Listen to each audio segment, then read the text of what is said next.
Hello दोस्तों, बेलिज्म academy YouTube channel में आपका फिर से बहुत बहुत स्वागत है। दोस्तों, आज के इस वीडियो में हम मोस्ट इम्पॉर्टेंट क्वेश्चंस को सॉल्व करने वाले हैं जो कि आपके यूपी टेट, सुपर टेट, साथ ही साथ आपके लेखपाल एग्जाम के लिए मोस्ट इम्पॉर्टेंट है। दोस्तों, इस वीडियो में मैंने सारे क्वेश्चन सेलेक्टेड लिए हैं जो कि आपके सिलेबस पर बेस्ड होंगे, साथ ही साथ आपके प्रीवियस क्वेश्चन पर बेस्ड होंगे। तो वीडियो को ध्यान से देखिएगा और वीडियो के लास्ट में मुझे ज़रूर बताइएगा कि आज के इस वीडियो में आपके कितने क्वेश्चन सही हुए। तो बिना देरी करते हुए चलिए शुरू करते हैं सबसे पहले क्वेश्चन से। सबसे पहला क्वेश्चन है, इनमें से कौन सुमेलित नहीं है? ऑप्शन आपके सामने है coffee board Karnataka, option B चाय board Paschim Bengal, option C तंबाकू बोर्ड आंध्र प्रदेश, या फिर ऑप्शन डी मसाला बोर्ड असम।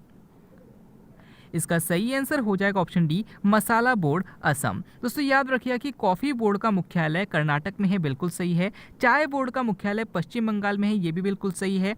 तंबाकू बोर्ड का मुख्यालय आंध्र प्रदेश में है, ये भी बिल्कुल सही है। लेकिन जो मसाला बोर्ड है इसका मुख्यालय असम में नहीं है बल्कि केरल में है। तो इंपॉर्टेंट क्वेश्चन है, याद रखिएगा। अगला क्वेश्चन, सूरमा नगरी किस नगर का उपनाम है? ऑप्शन आपके सामने Aligarh, option B Bareilly, option C Saharanpur, या फिर ऑप्शन डी पीलीभीत। इसका सही आंसर हो जाएगा ऑप्शन बी बरेली। तो याद रखिएगा कि उत्तर प्रदेश का जो बरेली है इसे सूरमा नगरी के नाम से जाना जाता है। अगर आपसे पूछा जाता है कि वासुरी नगरी के नाम से किसे जाना जाता है तो याद रखिएगा पीलीभीत को जाना जाता है। नेक्स्ट क्वेश्चन है, काला पैगोडा किसे कहा जाता है? ऑप्शन आपके सामने एलोरा मंदिर, ऑप्शन बी खजुराहो मंदिर, ऑप्शन सी दशावतार मंदिर, या फिर ऑप्शन डी कोणार्क का सूर्य मंदिर। इसका सही आंसर हो जाएगा ऑप्शन डी कोणार्क का सूर्य मंदिर। दोस्तों, याद रखिएगा कि कोणार्क का सूर्य मंदिर जो कि उड़ीसा में है इसे काला पैगोडा या फिर ब्लैक पैगोडा कहा जाता है। अगर आपसे पूछा जाता है कि कोणार्क के सूर्य मंदिर का निर्माण किसने करवाया था तो याद रखिएगा नरसिंह प्रथम ने करवाया था। अगला क्वेश्चन, भारतीय क्रांति की मां किसे कहा जाता है? ऑप्शन आपके सामने Annie Besant, option B Sarojini Naidu, option C Leila Seth, या फिर ऑप्शन डी भीकाजी कामा। इसका सही आंसर हो जाएगा ऑप्शन डी भीकाजी कामा। तो याद रखिएगा कि मैडम भीकाजी कामा ने सबसे पहली बार भारत के बाहर जर्मनी में सबसे पहली बार तिरंगा को फहराया था और इन्हें भारतीय क्रांति की मां के नाम से जाना जाता है। अगला क्वेश्चन, ज्वालामुखी से निकलने वाले धुएं में जो गैस प्रचुर मात्रा में होती है वह गैस कौन सी है? ऑप्शन आपके सामने जलवाष्प, option B helium, option C sulphur dioxide, या फिर ऑप्शन डी कार्बन डाइऑक्साइड। इसका सही आंसर हो जाएगा ऑप्शन सी सल्फर डाइऑक्साइड। दोस्तों, जो ज्वालामुखी होता है, ज्वालामुखी से जो धुआं निकलता है इसमें सबसे अधिक मात्रा में जो गैस प्रचुर मात्रा में होती है जो कि प्रदूषण का कार्य करती है वो सल्फर डाइऑक्साइड है। अगला क्वेश्चन, डॉक्टर राजेंद्र प्रसाद द्वारा संविधान सभा के स्थायी बैठक की अध्यक्षता कब की गई थी? ऑप्शन आपके सामने है 26 जनवरी 1950, ऑप्शन बी 15 अगस्त 1945, ऑप्शन सी 24 जनवरी 1950, या फिर ऑप्शन डी 11 दिसंबर 1946। इसका सही आंसर हो जाएगा ऑप्शन डी 11 दिसंबर 1946। दोस्तों, अगर आपसे पूछा जाता है कि संविधान सभा के अस्थायी समिति के अध्यक्ष कौन थे तो याद रखिएगा सच्चिदानंद सिन्हा थे। और अगर आपसे पूछा जाता है कि संविधान सभा के स्थायी बैठक के अध्यक्ष कौन थे तो याद रखिएगा डॉक्टर राजेंद्र प्रसाद थे। और याद रखिएगा कि इनके द्वारा इस बैठक की अध्यक्षता 11 दिसंबर 1946 को की गई थी। अगला क्वेश्चन, दीन ए इलाही धर्म के संस्थापक कौन हैं? ऑप्शन आपके सामने Babur, option B Akbar, option C Kanishka, या फिर ऑप्शन डी हुमायूं। इसका सही आंसर हो जाएगा ऑप्शन बी अकबर। दोस्तों, याद रखिए कि दीन ए इलाही धर्म की शुरुआत 1582 ईस्वी में अकबर के द्वारा शुरू किया गया था। अगला क्वेश्चन, बीओडी का असंक्षिप्त रूप क्या है? ऑप्शन आपके सामने है biological oxygen deficit, option C biological oxygen demand, option C biological oxygen difference, या फिर option D biological oxygen distribution.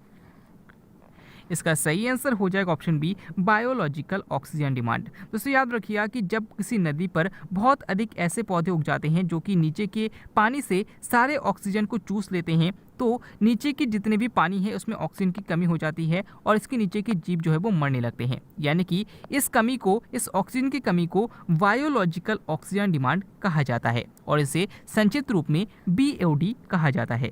अगला क्वेश्चन, मृदा रहित कृषि को क्या कहा जाता है? ऑप्शन आपके सामने अंतराल फसलन, ऑप्शन बी रेशम उत्पादन, ऑप्शन सी जल संवर्धन, या फिर ऑप्शन डी आर्द्रता संवर्धन।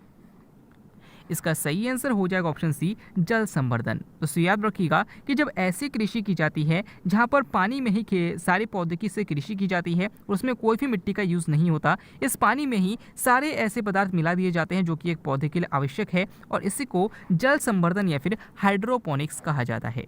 अगला क्वेश्चन, किसी चट्टान को स्थान पर तोड़ देना क्या कहलाता है? ऑप्शन आपके सामने अपर्दन, ऑप्शन बी अपक्षय, ऑप्शन सी निम्नीकरण या फिर ऑप्शन डी व्यापक विनाश।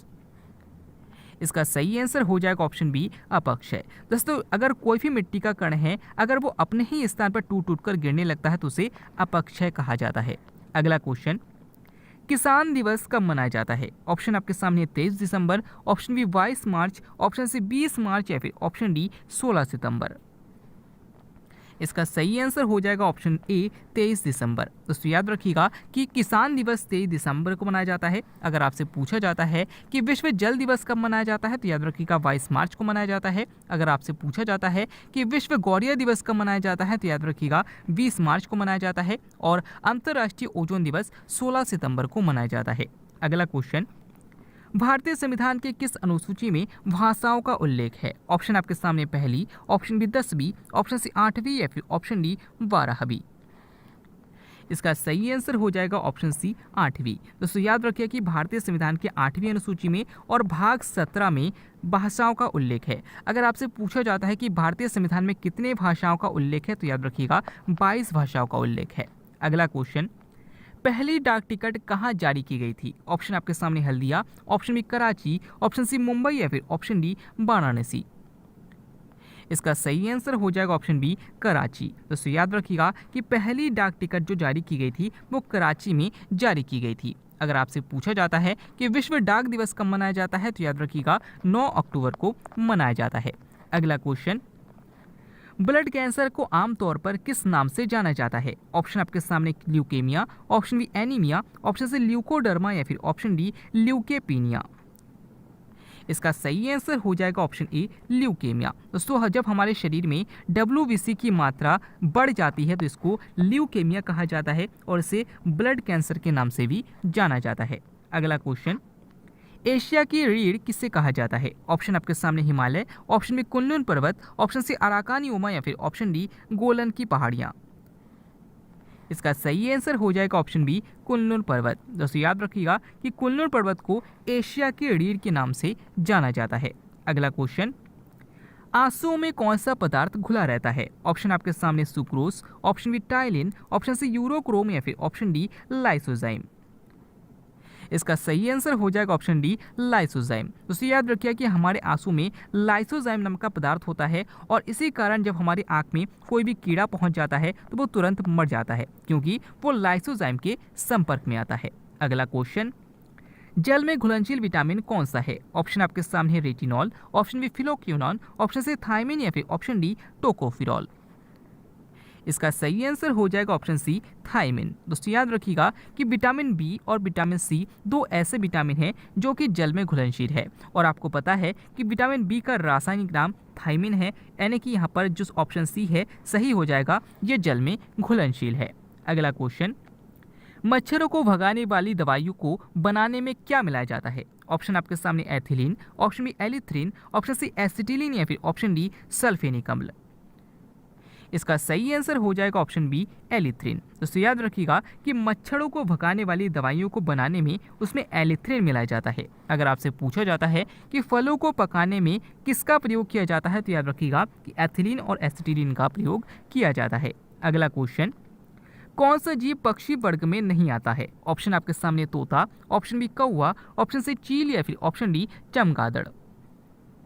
इसका सही आंसर हो जाएगा ऑप्शन डी, चमगादड़। दोस्तों याद रखिए कि बाकी तीनों ऑप्शन कौवा, तोता और चील तीनों की तीनों पक्षी वर्ग में हैं, लेकिन जो चमगादड़ है इसको पक्षी वर्ग में नहीं रखा गया है, क्योंकि ये बच्चे देता है, साथ ही साथ इसके मुंह में दांत पाए जाते हैं। ऐसे कई लक्षण पाए जाने के कारण चमगादड़ को पक्षी वर्ग में नहीं रखा गया। अगला क्वेश्चन, संविधान का व्याख्याकार किसे कहा जाता है? ऑप्शन आपके सामने न्यायपालिका, ऑप्शन बी राष्ट्रपति, ऑप्शन सी प्रधानमंत्री या फिर ऑप्शन डी महान्यायवादी।